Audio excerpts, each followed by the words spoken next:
समुद्री व्यापार और प्रौद्योगिकी प्रदर्शनी इनमैक्स एसएमएम इंडिया का शुभारंभ। इनमैक्स एसएमएम इंडिया के 14वें संस्करण का उद्घाटन महाराष्ट्र सरकार के मत्स्य पालन एवं बंदरगाह विकास मंत्री नीतीश राणे ने किया। दक्षिण एशिया के सबसे बड़े समुद्री एक्सपो का आयोजन इनमैक्स एसएमएम इंडिया 2025 के 14वें संस्करण का मुंबई के बॉम्बे प्रदर्शनी केंद्र में भव्य आयोजन किया गया है। ये प्रदर्शनी 10 से 12 सितंबर 2025 तक चलेगी। इसका उद्घाटन महाराष्ट्र सरकार के मत्स्य पालन और बंदरगाह विकास मंत्री नीतीश राणे के हाथों से हुआ। इस मौके पर उद्योग जगत के गणमान्य लोग उपस्थित थे, जिनमें महाराष्ट्र के मत्स्य पालन और बंदरगाह विकास मंत्री नीतीश राणे, भारत सरकार के बंदरगाह जहाजरानी एवं जलमार्ग मंत्रालय के राज्य मंत्री शांतनु ठाकुर, मुंबई स्थित रॉयल नॉर्वेजियन वाणिज्य दूतावास की महावाणिज्य दूत सुश्री मोनिका नेगेलार्ड, भारतीय तटरक्षक बल पश्चिम के कमांडर महानिरीक्षक भीष्म शर्मा, बंदरगाह जहाजरानी और जलमार्ग मंत्रालय के महानिदेशक जहाजरानी श्याम जगन्नाथन, इनमैक्स एसएमएम इंडिया सलाहकार बोर्ड के अध्यक्ष सब्यसाची हजारा, इन्फोर्मा मार्केट्स इन इंडिया के प्रबंध निदेशक योगेश मुद्रास शामिल थे। ये कार्यक्रम जहाज निर्माण और मरम्मत में प्रगति के साथ साथ वैश्विक और घरेलू समुद्री उद्योग में सतत विकास पर केंद्रित है। आपलं हे एसएमएम इंडिया हे 14वं एक्झिबिशन आज या लोकांनी आयोजित केलेलं आहे आणि ह्या सेक्टरमध्ये एक महासत्तेच्या दिशेने चालणाऱ्यापैकी आपला देश आहे। आपले आदरणीय पंतप्रधान मोदीजी यांनी ह्या गेल्या 10 वर्षाच्या कालावधीमध्ये आपल्या ह्या मॅरिटाईम सेक्टरला अतिशय गतिमान पद्धतीने 25,000 करोड फक्त मॅरिटाईम डेव्हलपमेंटसाठी आपण तरतूद करून ठेवलेली आहे आणि त्या दृष्टिकोनातून निर्णय आणि वाटचाल आपण करतोय।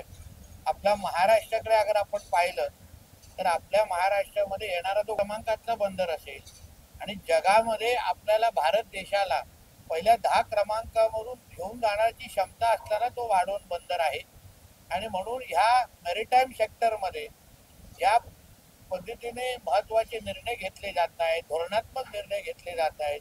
आपलं महाराष्ट्र राज्य हे पहिलं राज्य आहे ज्यांनी स्वतःचं जहाज बांधणीचं धोरण आणलेलं आहे आणि त्याच्यामुळे जगातले विविध महत्त्वाचे देश असो, राज्य देशातले महत्त्वाच्या प्रामुख्याने आपल्या देशाकडे पण एक मॅरिटाईम सुपर पॉवर म्हणून या क्षेत्राचे आपल्याकडे पाहत आहेत।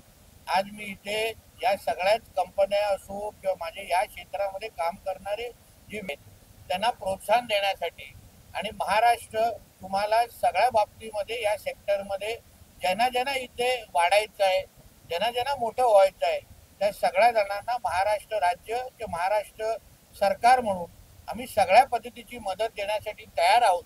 हा संदेश आमच्या आदरणीय मुख्यमंत्र्यांचा घेऊन मी इथे उपस्थित झालेलो आहे। मराठ्यांना कोणत्यामधून आरक्षण देण्यात आलेलं आहे, मात्र मराठा क्रांती मोर्चाचे राज्य समन्वयक राजेंद्र नागनेचे आहेत ते म्हणतात आम्हाला कुणबी म्हणून नाही तर मराठा मोफत आरक्षण हवं आहे। एक लक्षात घ्या शेवटी कोणाला कुणबी सर्टिफिकेट पाहिजे, कोणाला मराठात राहायचं हे प्रत्येकाचा निर्णय आहे।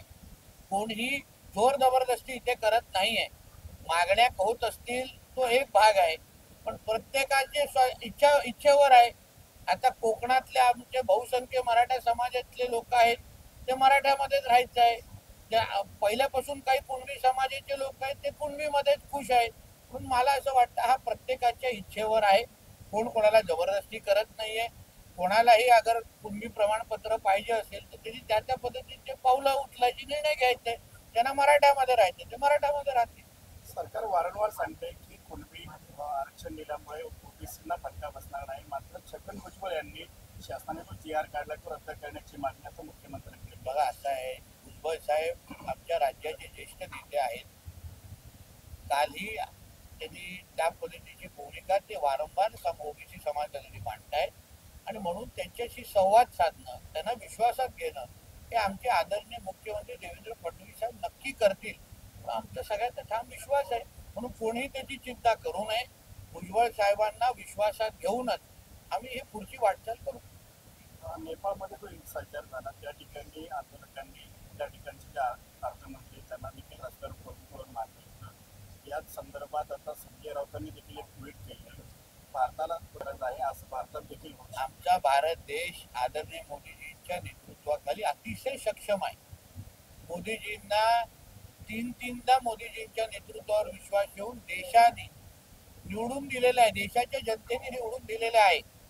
म्हणून संजय राजाराम राऊतच्या बौद्धिक पात्रता त्याची तेवढी आहे.